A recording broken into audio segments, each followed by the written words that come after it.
James Carter pushed his mop bucket down the empty corridors of the Galactic Council station, his rubber-soled boots squeaking against the polished floor. It was 3 in the morning, station time, and this was his favorite part of the shift. No crowds, no diplomats rushing past, no aliens accidentally stepping in his freshly mopped floors. Just him, his cleaning cart, and the gentle hum of the life support systems. He'd been working this job for almost 2 years now. Not exactly what he imagined when he signed up for the off-world work program, but it paid well enough to send money back home to his kids. His daughter Lucy was starting college next year, and his son Tommy needed braces.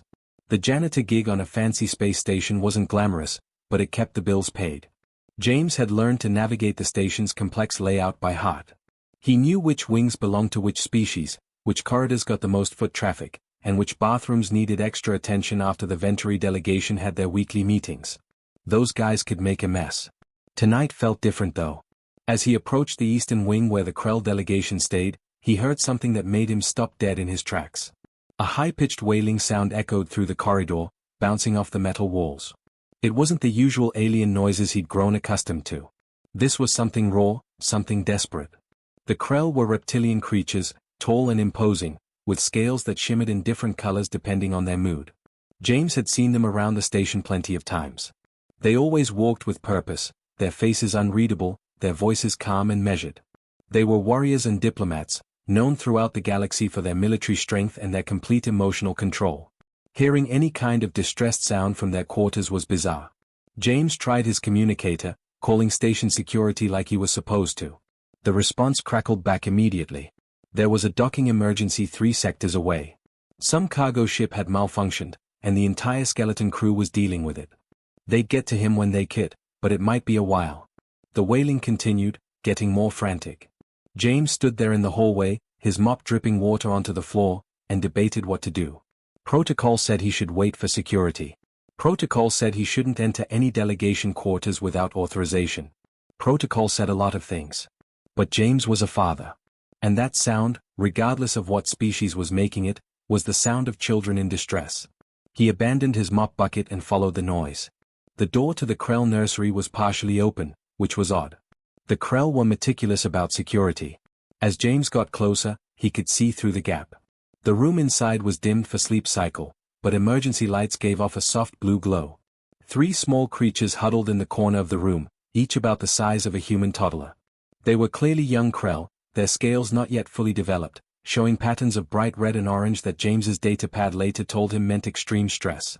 They were crying, their small bodies shaking, their tiny clawed hands reaching toward an empty sleeping platform. The station's AI system activated as James approached the doorway, its mechanical voice cutting through the crying. It informed him that he lacked proper clearance for this area, that the Krell caretaker had suffered a medical emergency and been transported to the medical bay 40 minutes ago, that all adult Krell were currently in emergency diplomatic sessions regarding a border dispute with a neighboring system. The AI's tone was matter-of-fact, clinical. It provided information but no solutions. The cubs continued to cry.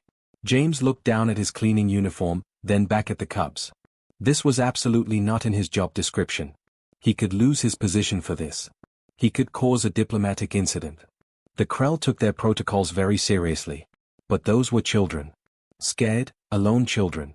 His own kids used to have nightmares sometimes. Lucy would climb into bed between him and his ex-wife, her small body trembling.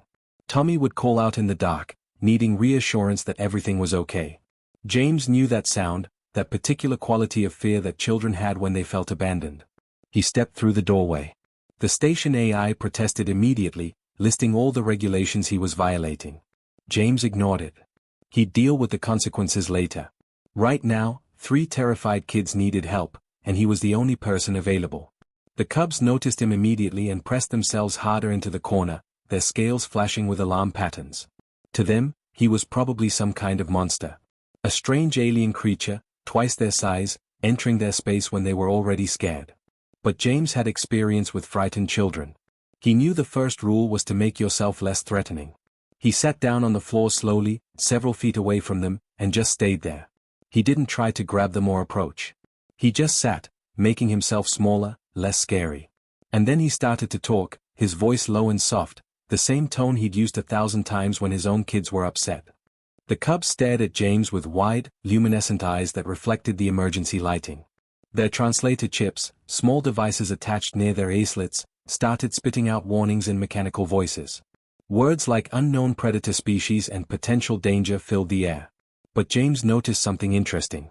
Despite the warnings, the cubs weren't running. They were watching him, curiosity mixing with their fear.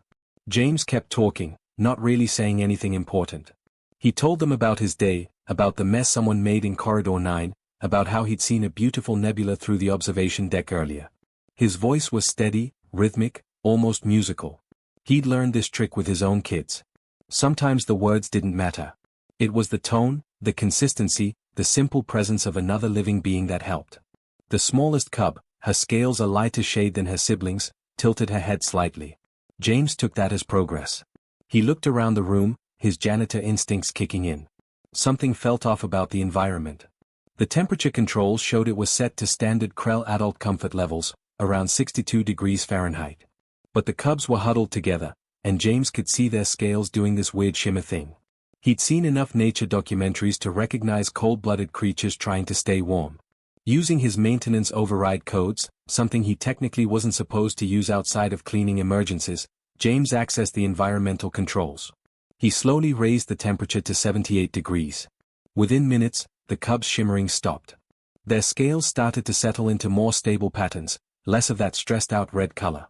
That's when James noticed the food dispensers along the wall. The cubs kept glancing at them, then looking away. He pulled up the dispenser interface on his data pad. Biometric lock. Of course. The system required an adult Krell's authorization to dispense food. These kids were hungry, scared, and nobody had thought to feed them before rushing off to their emergency meetings. James felt anger bubble up in his chest. He understood emergencies. He understood important diplomatic work. But these were children. How did you just leave children alone without making sure they had food? He stared at the dispenser panel for a long moment. What he was about to do was definitely illegal. Bypassing biometric security protocols could get him fired, maybe even arrested. But he looked back at those three small faces, and the decision made itself. His maintenance clearance gave him access to a lot of the station's back-end systems. Things broke down all the time, and janitors needed to be able to reset things, override malfunctions, get into locked areas. James had never abused these codes before. He'd always been a by-the-book employee.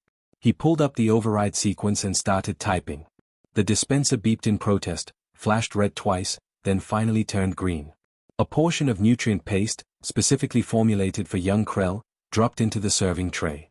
The cubs' heads snapped toward the sound. They looked at the food, then at James, then back at the food. The smallest one made a soft chirping noise. James gestured toward the dispenser. Go ahead. It's okay. They didn't move at first. Trust wasn't something that came easy when you were scared. But hunger was a powerful motivator. The smallest cub took a tentative step forward, then another. Her siblings followed close behind. Within seconds, they were devouring the paste, their small hands scooping it into their mouths with desperate efficiency. James dispensed 2 more portions. The cubs ate like they hadn't seen food in hours, which they probably hadn't. As their bellies filled, their crying finally stopped. The room fell into a quieter atmosphere, broken only by the sounds of eating and the station's background hum. But even after finishing the food, the cubs didn't settle. They huddled back together, making these low, mournful sounds. James's translator pad struggled with it, finally spitting out approximations like nest mother gone and pack fear. It wasn't perfect translation, but James understood the meaning well enough. They were lonely. They were scared of being abandoned. James had seen this before. When he and his ex-wife first separated, Tommy had gone through a phase of separation anxiety. He couldn't sleep unless someone was in the room. He needed constant reassurance that he wasn't going to be left alone. Lucy had been older, but she'd felt it too, in her own way. That fear that the people who were supposed to take care of you might just disappear. These alien cubs, with their scales and their reptilian features and their completely different biology, were experiencing the exact same thing. The same primal fear that human children felt. It was strange and profound at the same time, seeing that kind of universal emotion across species. James started humming. He didn't even think about it. It was just something he did, an old habit from years of parenting. The tune was an old lullaby his own mother had sung to him, something about stars and moonlight. The melody was simple, repetitive, soothing. The translator chips on the cubs went haywire. They couldn't process the humming. It wasn't language. It had no data content. It served no logical purpose. The devices kept trying to analyze it and failing, eventually giving up with confused error messages. But the cubs themselves had a different reaction. Their heads turned toward James, tracking the source of the sound. Their scales started shifting again, but this time toward cooler colors. Blues and greens, which according to James's quick research on his pad, meant curiosity and calm. The smallest cub took a step toward him. Then another. She was testing, seeing if this strange alien creature was safe. James kept humming, kept his body language open and non-threatening. He'd learned with his own kids that you couldn't force comfort. You had to let them come to you. The cub reached him and stood there for a moment, just looking up at his face. Then, with a movement that surprised both of them, she climbed into his lap. James froze. The small Krell cub in his lap weighed maybe 15 pounds, her body warm from the adjusted temperature. Her scales felt smooth under his hands, not slimy like he'd expected, but almost like polished stone. She looked up at him with those huge eyes, and James saw something he recognized immediately. That look children got when they were exhausted but too scared to sleep. He adjusted his position carefully, supporting her weight like he used to hold Lucy when she was little. The cub's body was shaped differently than a human child, longer and more compact, but the basic principles were the same. Support the back, keep them secure, make them feel safe. The cub tensed at first. Her tiny claws, each no bigger than a sunflower seed, extended reflexively and pricked through James's uniform into his skin. It stung a bit, but he didn't flinch. He just kept humming that old lullaby, the one about stars and moonlight and dreams. Then he started rocking. Back and forth. Back and forth. It was automatic, something his body remembered even though his own kids were teenagers now. That gentle swaying motion that every parent seemed to know instinctively. He'd rocked Lucy through colic. He'd rocked Tommy through ear infections. He'd rocked them through nightmares and thunderstorms and those inexplicable toddler meltdowns that came out of nowhere. The cub's translator chip was working overtime, trying to make sense of what was happening. James could hear it processing in its mechanical voice. Motion pattern detected. Purpose unknown.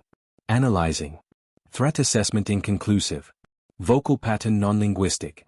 Function unclear. But while the computer struggled to understand, the cub's body told a different story. James felt her muscles slowly relaxing. The tension in her small frame started to melt away. Her claws retracted back into their sheaths. The scales along her spine, which had been standing up in alarm, gradually flattened down. The color shift was remarkable. James watched as the stressed reds and oranges that had dominated her scales began to fade, replaced by deep blues and peaceful greens. It was like watching a mood ring, but more beautiful. More alive. The other two cubs had stopped their mournful sounds. They sat a few feet away, watching this strange scene unfold. Their heads tilted in unison, perfectly synchronized like siblings often were. James could almost see the thoughts running through their young minds. This giant alien was holding their sister. She wasn't screaming. She wasn't fighting. She was actually looking comfortable. James kept rocking, kept humming. His arms were starting to ache a little, but he ignored it. The cub's breathing had changed, becoming slower and deeper. Her eyes were starting to droop, fighting to stay open but losing the battle. Every parent knew this stage. The moment right before sleep finally won. One of the other cubs, slightly larger than the first, made a decision. He crawled forward on his belly, moving in that cautious way young creatures did when they weren't quite sure but were willing to try. He reached James and bumped his head against James's leg, testing the waters. James shifted his position, making room. Come on up, buddy. There's space. The second cub climbed up, settling against James's side. Within seconds, he was pressed against his sister, both of them creating a small pile of scales and warmth in James's lap. The rocking motion expanded to include both of them now. Back and forth, steady as a heartbeat. The third cub lasted maybe another minute before curiosity and loneliness won out over caution. She was the largest of the three, probably the oldest, and James could see she was trying to be brave. But she was still just a kid, and kids needed comfort. She approached slowly, with more dignity than her siblings, but the end result was the same. She climbed up and found her spot, completing the pile. James had 3 alien cubs draped across him now, their combined weight making his legs go numb, but he didn't care. He adjusted his humming, switching to a different lullaby. This one was something he'd made up himself, years ago when Lucy wouldn't sleep. No real words, just sounds that felt soothing. Himimum, himimum. The station's AI had gone quiet. For the past hour, It had been constantly protesting, listing regulations and protocols James was violating. But now, nothing. Maybe it had given up. Maybe its programming had recognized that sometimes rules needed to be broken. Or maybe, James thought with a small smile, even artificial intelligence could recognize something important when it saw it. He looked around the nursery as he rocked. The room was full of advanced technology. There were sleep pods with carefully calibrated white noise. There were automated temperature systems that could adjust to individual preferences. There were medical monitors that could track every vital sign. Educational programs played on screens, designed to stimulate young Krell minds even during rest. All of this technology, all of this advancement, and yet none of it had helped these cubs. None of it could replace the simple act of being held, being comforted, feeling safe in someone's arms. James thought about what he'd learned about the Krell over the past 2 years. They were an incredible species. Their military tactics were studied across the galaxy. Their diplomatic skills had prevented countless wars. Their technology was centuries ahead of Earth's in many ways. They had achieved things humanity could only dream about. But somewhere along the way, they'd optimized away something fundamental. They'd decided that physical comfort was inefficient. That emotional connection was a weakness. That children should be raised by technology and professionals, not through the messy, imperfect process of actually holding them and being present. The smallest cub was fully asleep now, her breathing deep and even. Her scales had settled into a beautiful pattern of deep blues and soft purples. The other two were following close behind, their eyes closed, their bodies completely relaxed. James settled deeper into the chair, knowing he was stuck here for the duration. His back would hurt tomorrow. His legs were already asleep. He'd probably face serious consequences for all the rules he'd broken tonight. But looking down at 3 peaceful alien faces, he couldn't bring himself to care. He continued the rocking motion, his body moving on autopilot now. The rhythm was hypnotic. Back and forth. Back and forth. Like waves on a beach. Like breathing. Like the fundamental motion of comfort that transcended species and culture and evolution. Outside the nursery window, stars drifted past as the station orbited. James could see Earth out there somewhere, a tiny blue dot in an ocean of black. His own kids were down there, probably asleep in their beds. He wondered if they remembered him rocking them like this. Probably not. Memory didn't go back that far for most people. But the body remembered. The feeling remembered. Even if you couldn't recall the specific moments, something in you knew that you'd been held, been comforted, been rocked to sleep by someone who cared. James hoped these cubs would carry that with them, even if they didn't remember this specific night. That somewhere deep down, they'd know that when things were scary and uncertain, someone had been there. Someone had held them. Someone had hummed them to sleep. Even if that someone was just a janitor from Earth who couldn't follow protocol to save his life. The automatic lights in the nursery gradually brightened, signaling the start of the station's day cycle. James woke with a start, his neck stiff and his back screaming in protest. For a moment, he forgot where he was. Then he felt the weight on his chest and lap, and everything came rushing back. All 3 Krell cubs were still draped across him, sleeping peacefully. The smallest one had her head tucked under his chin. The other 2 were tangled together on his lap, their tails wrapped around each other. They looked comfortable, content, completely at peace. James tried to stretch without disturbing them, managing only to rotate his shoulders slightly.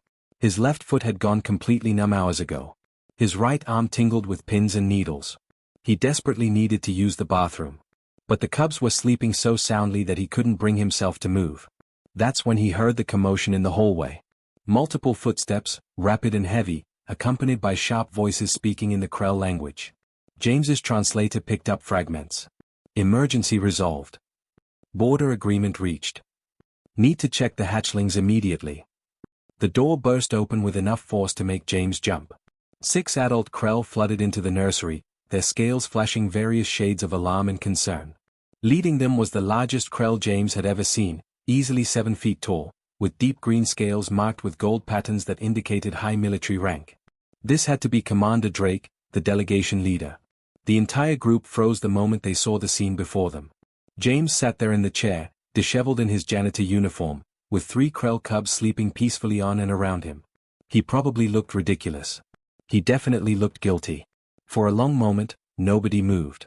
Nobody spoke. The only sound was the gentle breathing of the sleeping cubs. Commander Drake's scales shifted through several colors rapidly, something James's basic knowledge told him indicated intense emotional processing. Confusion. Anger. Shock. Something else James couldn't identify.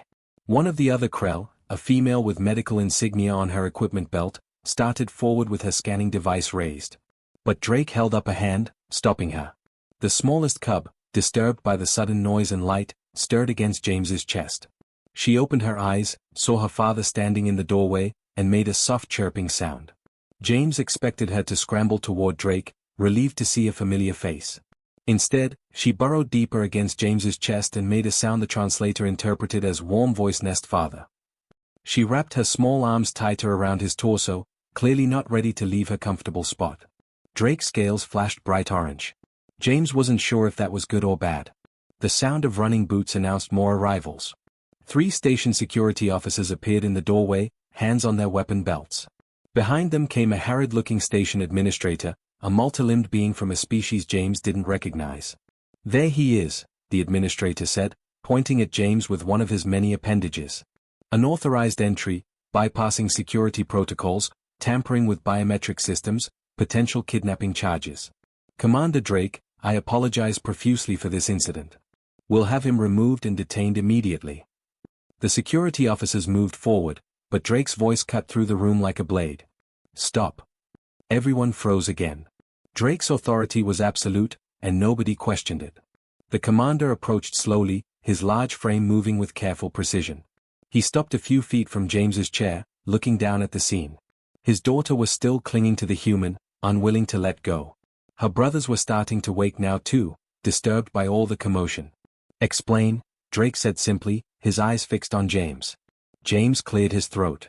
His mouth was dry, and his voice came out rough. "Sir, I was doing my rounds last night when I heard them crying. Security was dealing with the docking emergency. The AI said their caretaker had been taken to medical and all the adults were in emergency sessions. They were alone, scared, cold, and hungry. I couldn't leave them like that." "You violated multiple protocols," the administrator interjected. "You had no authorization to be here, no training in Krell physiology, no diplomatic clearance." "I know," James admitted. "I'm sorry. I'll accept whatever punishment you decide. But those cubs needed help, and I was the only one available." The medical officer, unable to contain her professional concern any longer, stepped forward with her scanner. She ran it over the 3 cubs, her device beeping and displaying data. Her scales shifted to a light blue as she read the results. "Commander," she said quietly, "the hatchlings are in perfect health. Better than perfect, actually. Their stress hormones have completely normalized. Their sleep patterns show deep, restorative rest cycles. Their neural development indicators are all in optimal ranges. There's no sign of trauma or distress." Drake's head turned sharply toward her. "That's impossible. They were left alone for over 8 hours. I'm reading the data correctly, Commander. Whatever this human did, it achieved better results than our standard care protocols would have provided." One of the other adult Krell, an older male with silver-tinged scales, spoke up. "This is absurd. A primitive species using primitive methods cannot possibly outperform our advanced systems. The medical scanner must be malfunctioning." The medical officer looked offended. "My equipment is functioning perfectly, Elder Thorne. The readings are accurate." James stayed quiet through this exchange, not sure if speaking would make things better or worse. The smallest cub had fallen back asleep against his chest, apparently unconcerned with the debate happening around her. Drake knelt down, bringing himself closer to eye level with James. Up close, the commander was even more imposing. His eyes were intelligent and sharp, missing nothing. "What exactly did you do?" he asked. James hesitated. "How did you explain parenting to a species that had turned child-rearing into a science?" I kept them warm. I fed them. And then I held them. I rocked them. I hummed to them. Just basic stuff any parent would do." "Rocked them?" Drake's translator seemed to struggle with the concept. "Yeah, you know. Gentle back and forth motion. It's soothing. Helps kids fall asleep." James demonstrated slightly, the motion making the cub on his chest settle even deeper into sleep. The Krell in the room exchanged looks. Their scales flickered through various confused colors. "We abandoned such physical methods generations ago," Elder Thorne said stiffly. "They are inefficient and rely on outdated biological imperatives. Modern Krell hatchlings are raised through optimized environmental systems and educational protocols." "With respect, sir, the medical officer said carefully. The data shows that the humans' methods produce superior results in this instance. Drake was still studying James, his expression unreadable. He reached out slowly and touched his daughter's head with one clawed finger. She made a happy chirping sound in her sleep, leaning into the touch. "When was the last time you held them?" James asked quietly. He knew he was probably overstepping, but the question needed to be asked. Drake's scales shifted to a dark, troubled gray. He didn't answer. "I have 2 kids back on Earth," James continued. "Teenagers now. I used to rock them to sleep just like this when they were little. Hold them when they had nightmares. Sit with them when they were sick. It's not about efficiency or optimization. It's about connection. About making them feel safe and loved." "Love is an imprecise emotion," Elder Thorne said dismissively. "It clouds judgment and reduces operational effectiveness." "Maybe," James agreed. "But it's also what makes life worth living. And kids need it. All kids, I think. Regardless of species." The room fell silent. Drake stood slowly, his full height towering over James. For a moment, James thought he was about to be arrested, fired, or worse. Then Drake did something that shocked everyone in the room. He reached down and carefully, awkwardly, picked up one of the other cubs. His son looked surprised, chirping in confusion.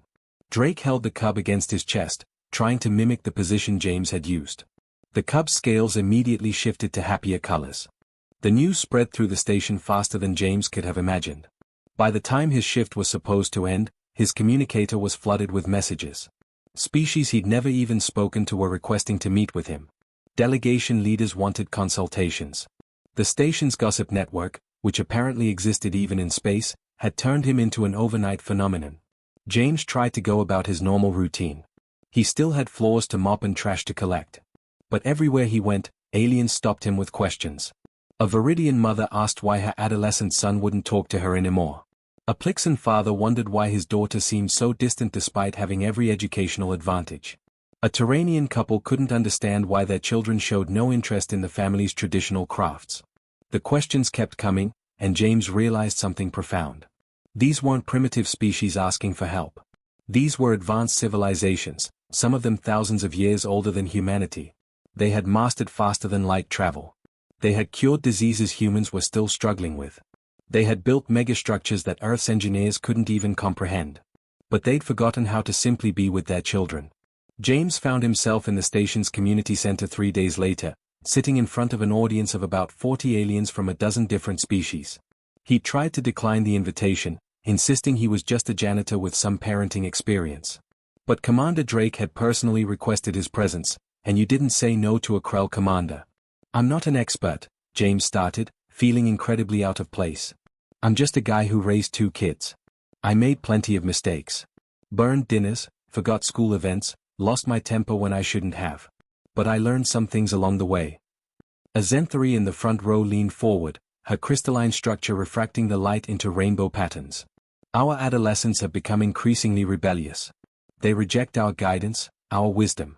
We provide them with the finest education, the most advanced learning systems. Why do they resist?" James thought about his own kids. About the fights over homework and curfews. About slammed doors and angry silences. When's the last time you just talked to them? Not about their studies or their future. Just talked. Asked about their day. Listened to what matters to them. The Zenthari's colors shifted to confused purples. "We communicate efficiently through our neural network. Information exchange is constant." "That's not the same thing," James said gently. "Information isn't connection. My daughter Lucy, she used to tell me about her day every night at dinner. Most of it was stuff that didn't matter. Drama with friends, something funny a teacher said, a bird she saw on the way home. None of it was important, but listening to it was. Because it told her that I cared about her world, not just her grades or her achievements." He saw several aliens in the audience exchanging glances. Some were taking notes on their various devices. A Pialovic spoke up, his voice translator giving him a formal, clipped tone. "Our children score highly on all cognitive assessments, but psychological evaluations show decreased empathy levels across the entire generation. We cannot identify the cause." James nodded. "Do you read to them? Play with them? Do things together just for fun, not for educational value?"